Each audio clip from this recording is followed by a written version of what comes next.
I've been blown away by, the outpouring of people that, they just by them selecting me, I'm like, I don't take that very well. Joining me is Jay Pennison, who is a graduate of South Terrebonne High School, where he graduated in 1979 and went to Nicholls State University, where he played for 5 years under Coach Sonny Jackson. His junior and senior year, he became an All-American and was first drafted by the Jacksonville Bulls. You worked for everything you got. Yeah, it was, it was just something that everybody aspires to do. And, I walked on Nicholls State, 190 pounds. I was recruited by McNeese. That was the only college that even wasted time looking at me. But I didn't feel like I wanted to go that far away. I always wanted to play at Nicholls. Buddy Marcella handed me a letter. He said, well, when you go, give the coaches this letter. And I'm like, okay. And so I'm like, I kept it for like a week, and I was like, man, it ate me up. So I opened the dang letter, and it said, Jay Pennison is, he's a good athlete, blah, blah, blah. And he said, but he needs to be at center. And I was like, I'm going to be a tight end. So I was like, I ain't giving this. So we go in, and I go to Nicholls, and they're like, tight end's over here. So I'll go over there. I'm like, I'm walking on you. I'm going to be a tight end. Right. And so I go over there by the tight ends, and we run like 4 drills. And I hear somebody yelling from across a football field over there in Gidry Stadium. I hear, Pennison, where's Pennison? I'm like, uh-oh. And then he's over here, coach.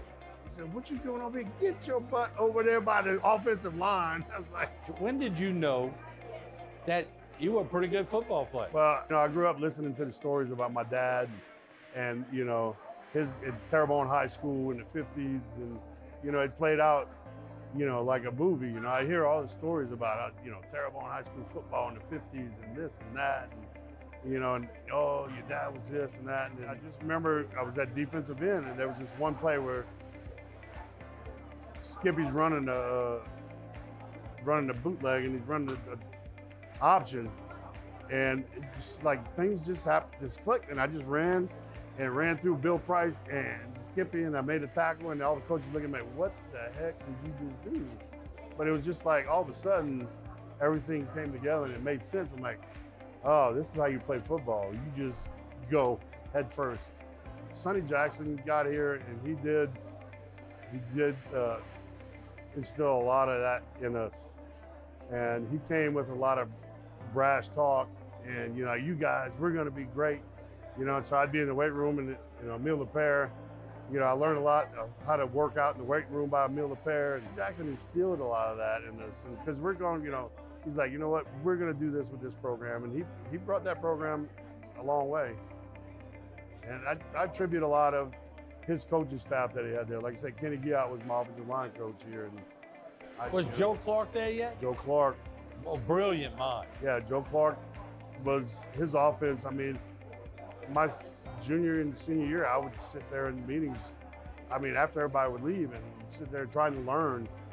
Because as a center, I had to make a lot of calls on blocking and stuff, and I wanted to understand the offense as a center. But then you end up in Houston, and you surrounded a Hall of Famers.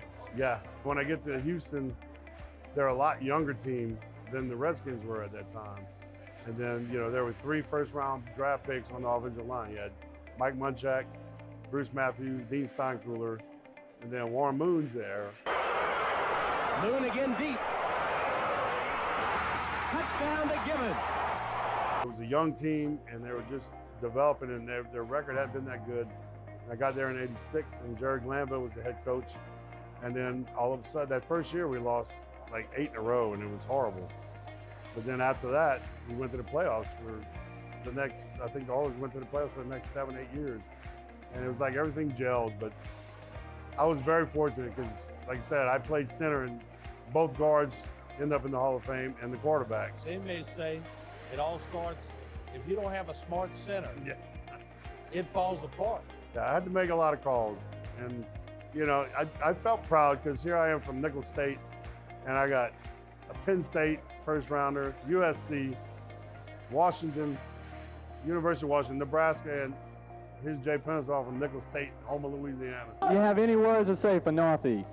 We better watch out because we want revenge. One of those first guys from Nicholls that made a lot of other people across the country, especially scouts for the NFL, go, Nicholls was starting to get noticed at that point. I can remember, I think it was my junior year or sophomore year, Gary Barbaro comes to practice. And so, you know, I'm getting some interest, you know, and scouts are talking to me, and I'm like, I might play in the NFL one day, you know? When I showed up with the Houston Oilers in '86, I was one of the strongest guys on the team.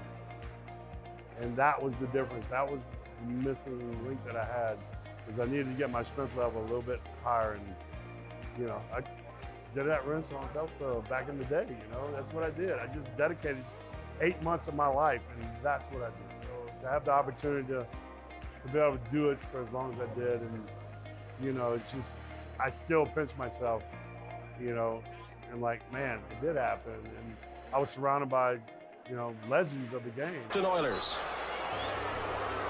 Play action pass.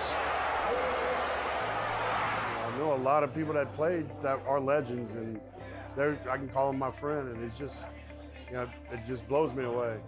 All those linemen that you have on your cell phone, and of course you played with Warren Moon. And, yeah. I mean, just the talent around you was incredible. At first, I kind of doubted myself, but like I said, once I realized, you know what, it's all right here, and once I got my body physically ready, it's like, you know, let's go. Who's the best athlete? Let's start with the NFL that you went against, or you saw that after a few plays you went, whoa. I'd have to say Reggie White when we played Memphis, because he was getting a lot of acclaim before we played them. You got this one guy to play against. If you have a good game, you're a shoe-in for the Pro Bowl. And unfortunately, that guy's name was Reggie White. It was a challenge playing against him. It really was. The coach is like, hey, do you need help on this play? I'm like, no, I'm going to make a statement. I'm going to block him one-on-one. I'm like, no, I don't need no help on this. And oh my God, you know, the man was incredible. Buddy Marcellus sitting there coaching. What was it about Buddy that you loved? You know, Buddy, to me, looking back, you know, of course, when you're there, he's like, oh, it's Coach Buddy. But I mean, looking back at him, he's just a phenomenal person.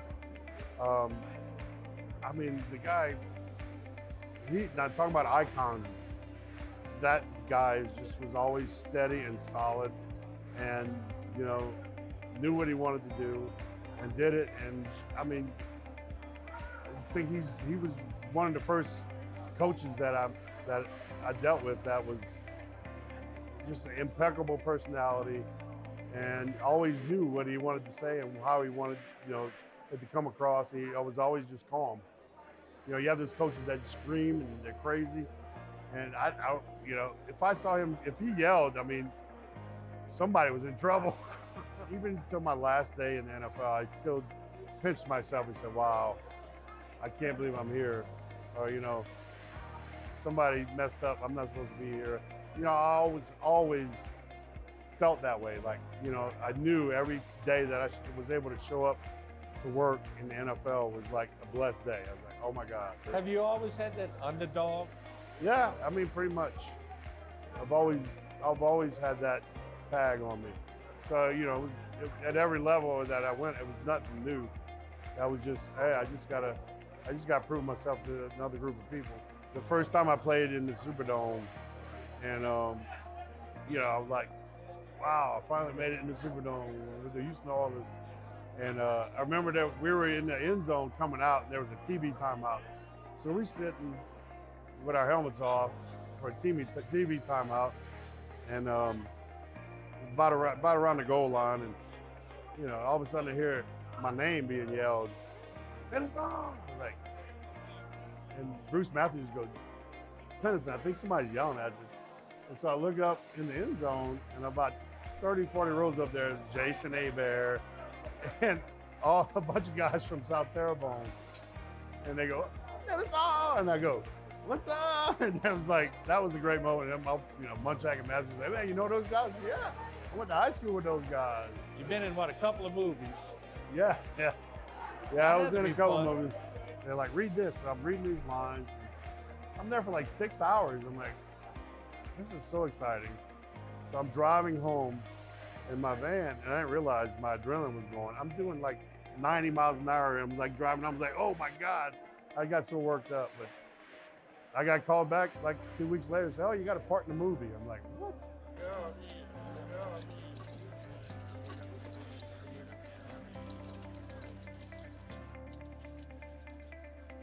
If I go right now, I have no regrets. Got a great family, great friends. Yeah, you got a lot of your family here today. Yeah. One word to describe Jay.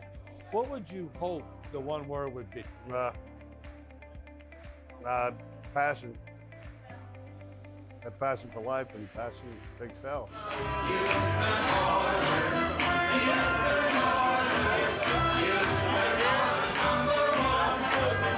I'm blown away and I'm honored